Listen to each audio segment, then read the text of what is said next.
ఓం గురుభ్యో నమః.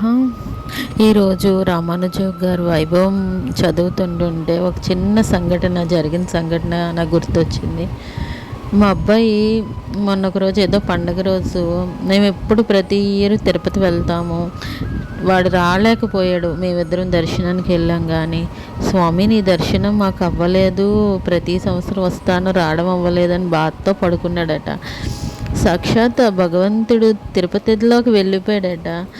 దర్శనం అంతా అయిపోయిన తర్వాత వెనక్కి తిరిగి చూసే లోపటికి సుగంధ ద్రవ్యాల వాసన గుమాలిస్తుందట. ఏంటి అని చూసేలోడికి సాక్షాత్ వజ్ర వైటూర్యాలతో భగవంతుడు వెనకాతలు ఉన్నాడట. బాబు భుజం మీద చెయ్యి వేసాడట.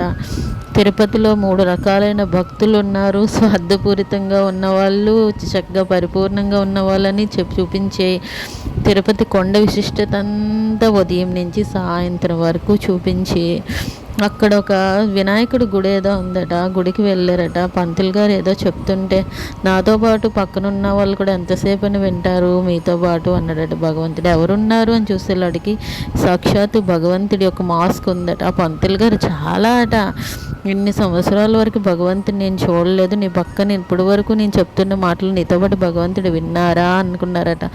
ఈలోగా పక్క నుంచి లక్ష్మీదేవి వచ్చి ఆ గంట మోగుతుంది కదా, భోగం పెడతారు. ఇప్పటి వరకు భక్తుడితో ఉన్నారుగా, ఇంకెంతసేపు ఉంటారండి, భోజనానికి వేళ అయింది అని చెప్పేసి స్వామిని చెయ్యి పట్టుకొని తీసుకెళ్ళిపోయిందట. రాత్రంతా గర్భాలయంలో పంతులు గారు బాబు పడుకున్నారట. ఇది కళే కానీ ఎంత అద్భుతంగా ఉంది చూడండి. భగవంతుడు మన కంటికి కనిపిస్తే చాలు అని ఆతృత వైపు ఏడిచేస్తాం, పూర్తి శరణాగతి.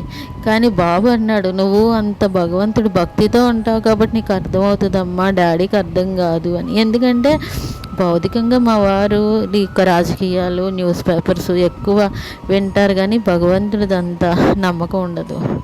అందువలన మనకు అనిపిస్తుంది ఆధ్యాత్మిక జీవితము భౌతిక జీవితం కలే కానీ అది నమ్మితే కళ భగవంతుడు ఉన్నాడు అని చెప్పేసి, నమ్మకపోతే ఏమీ లేదు. నిజమే కదా. ప్రతి ఒక్కరికి మనం పూర్తి శరణాగతితో భగవంతుడికి నమ్మగలిగితే ప్రతీదీ కూడా ఆయనకి మనకి అన్నీ ఇస్తాడండి. మనం నమ్మాలి అంతే, పూర్తి శరణాగతితో.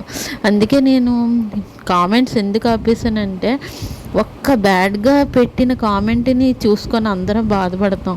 ఒక మంచి సాధన పరంగా వెళ్తున్నప్పుడు మనకి ఆ ఆలోచన అన్నది ఎవరికీ రాకూడదు అనే ఉద్దేశంతోనే. జై గురుదేవ్ అండి.